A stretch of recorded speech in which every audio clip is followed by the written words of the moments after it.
You sit down to work. You know exactly what you need to do. And within 90 seconds, your hand's already reaching for your phone, like it's got a mind of its own. Sound familiar? You've probably told yourself the same thing I used to. That you're lazy, that you've got no willpower, that something's just wrong with you. Here's the truth nobody's selling you. You're not lazy. You're overstimulated.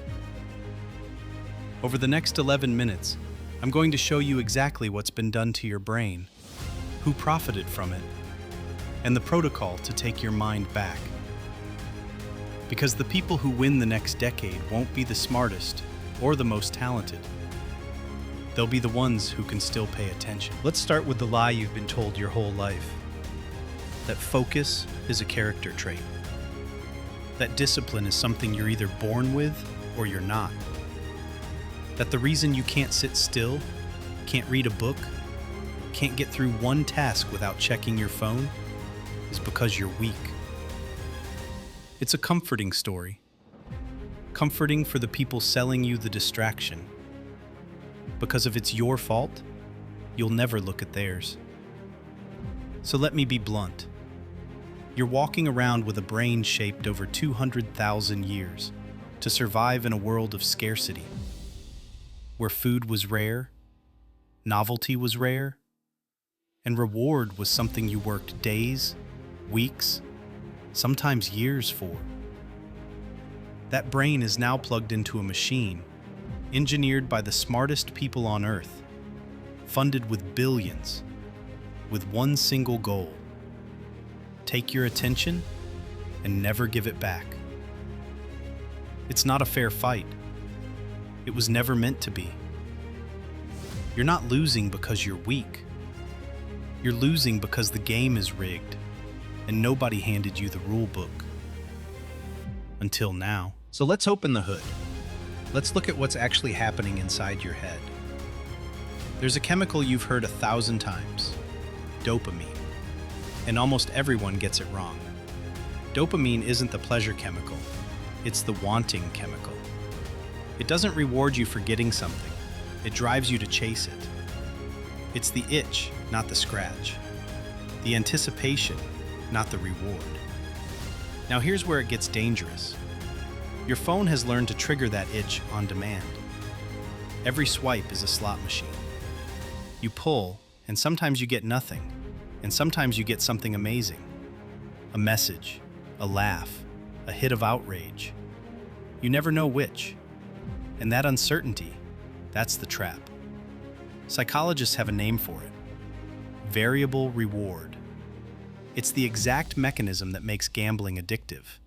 And it's in your pocket, 24 hours a day. But it gets worse. These aren't just rewards. They're what scientists call supernormal stimuli. Signals so much brighter, faster, more intense than anything in nature that your brain can't help but prefer them. A real conversation can't compete with a feed built by 1,000 engineers. A quiet walk can't compete with infinite video. A long, hard, meaningful goal can't compete with a dopamine hit you can get in half a second. So your baseline shifts. The ordinary starts to feel gray. Reading feels boring. Work feels painful. Stillness feels unbearable. Not because you're broken, but because you've trained your brain thousands of times a day to expect more stimulation than real life can ever give. That's not laziness. That's a nervous system that's been turned up to 11 and left there. And here's what it's actually costing you. Because it's not just your focus. Every time you switch, every glance at that screen, you don't switch back cleanly. A part of your attention stays stuck on the last thing. Researchers call it attention residue. So you're never fully here. You're a man trying to read a book in a room where someone keeps flicking the lights. Multiply that across a day, a week, a year, a decade.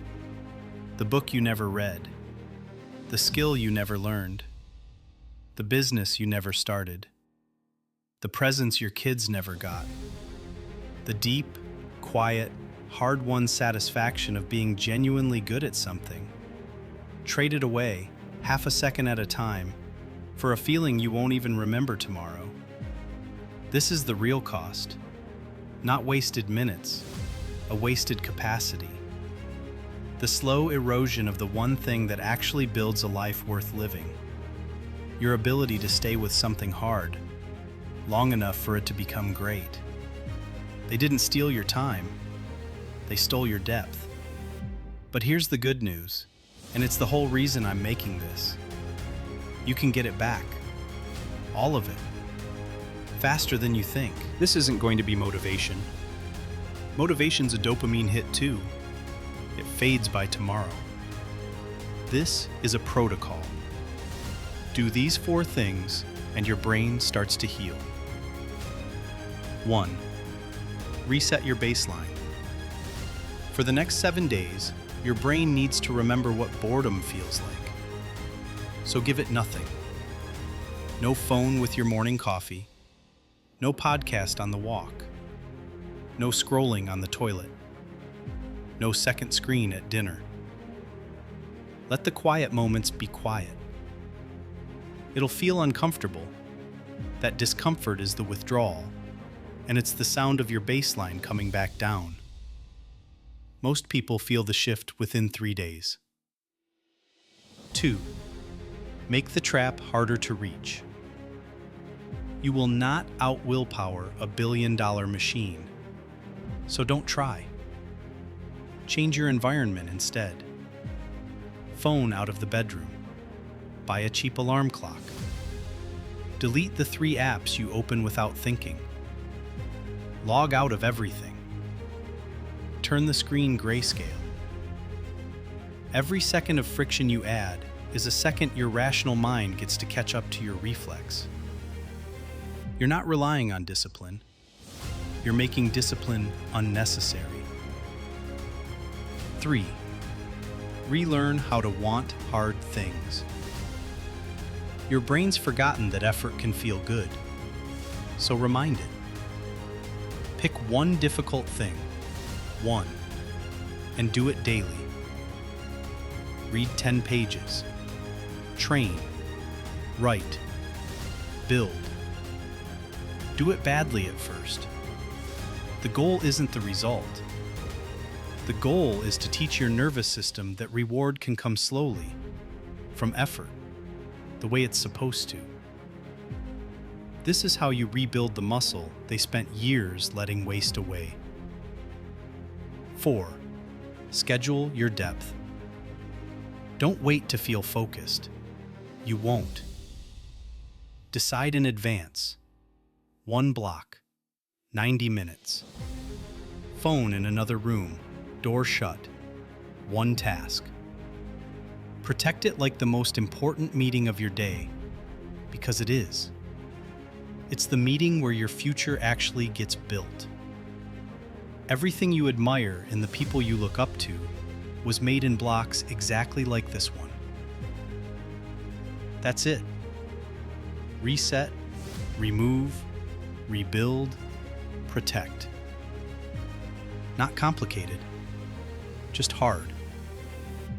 And the fact that it's hard is exactly why it works, because almost nobody else will do it. So let's go back to where we started. You, sitting down, your hand reaching for your phone. That moment's going to come again today, probably within the hour. And when it does, I want you to remember something. That pull isn't you. It's a hook, designed by someone who'll never know your name, to sell a sliver of your one and only life to the highest bidder. You don't owe them that. And the standard's never been lower. In a world this distracted, the ability to simply focus, to sit with one hard thing and see it through, has become a genuine superpower. Almost everyone's surrendered it. Which means the moment you take it back, you're not competing with the world anymore. You're competing with a version of humanity that's barely paying attention.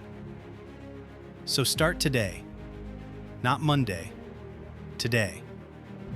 One quiet walk, one deleted app, one 90-minute block.